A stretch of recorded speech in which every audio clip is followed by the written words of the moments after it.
জি আপনাকে ধন্যবাদ। এই মামলার এজাহারে ৩ জন আসামির নাম উল্লেখ আছে। মিয়া আরেফি নামে এক লোক, সে কোথা থেকে কে এসে সাংবাদিকদের সঙ্গে কথা বলেছে, এবং একজন শিকদার নামে এক ব্যক্তি, তিনি এই মামলাটি এজাহার হিসাবে দায়ের করেছে পল্টনে।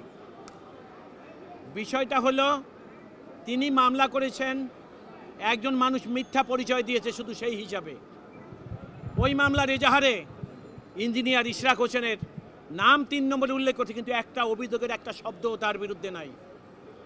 পরবর্তী সময়ে পুলিশ এখানে আবেদন করে সেই মামলার সঙ্গে দণ্ডবিধির ১২০B এবং ১২৪A যোগ করেছে। এখন এই ১২০Bটা কি? Criminal conspiracy. আর ১২৪ হলে সরকারের বদনাম করা।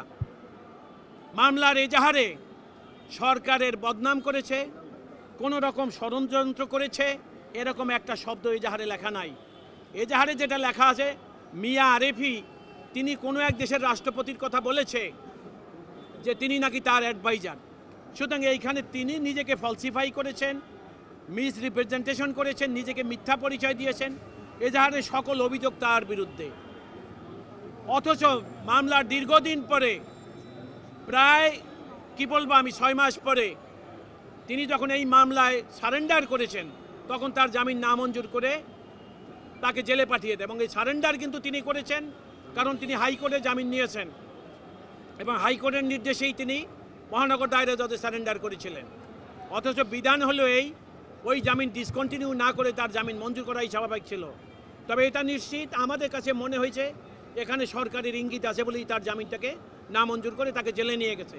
কিন্তু মামলার এজাহার পর্যালোচনা করলে, এজাবৎকালের তদন্ত প্রতিবেদন পর্যালোচনা করলে জনাব ইঞ্জিনিয়ার ইশরাক হোসেন সম্পূর্ণ ইনোসেন্ট এই মামলায়।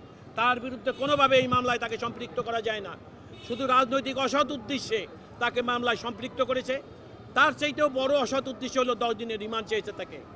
কারণ এজাবৎকালে যে মামলার 2 জন আসামি আরও আছে, 1 এবং 2, তাদেরকে গ্রেপ্তার করেছে এবং তাদের কাছ থেকে এমন কোনো কিছু পায় নাই যাতে জনাব ইশরাক হোসেনকে সম্পৃক্ত করা যায়। সুতরাং এইখানে যখন তদন্তকারী কর্মকর্তা আবেদন করেছে, আমরা সেটাকে চ্যালেঞ্জ করেছি যে এইখানে জনাব ইশরাকের জন্য রিমান্ড আবেদন করা হলো তার মানবাধিকারকে ভায়োলেট করা। কোর্ট আমাদের এই রিট অ্যাপ্লিকেশনকে এডমিশন দিয়েছে শুনানির অপেক্ষায়, আজও শুনানির জন্য ছিল। আমরা কোর্টকে বলেছি যেহেতু উচ্চ আদালতের সিসিনে এখনও দরখাস্ত পেন্ডিং এই মামলা থেকে তৈরি, অতএব আপনি এটা শোনার আইনগত কোনো ক্ষমতা আপনার নাই। আমাদেরকে সময় দেন, আমরা ওই দরখাস্ত এক্সস্ট করে আসি। কোর্ট আমাদেরকে আগামী 23 তারিখ পর্যন্ত সময় দিয়েছে। ওই শুনানি নিষ্পত্তির আগে তিনি রিমান্ড শুনানি করতে পারবেন না। আপনাদের সবাইকে ধন্যবাদ।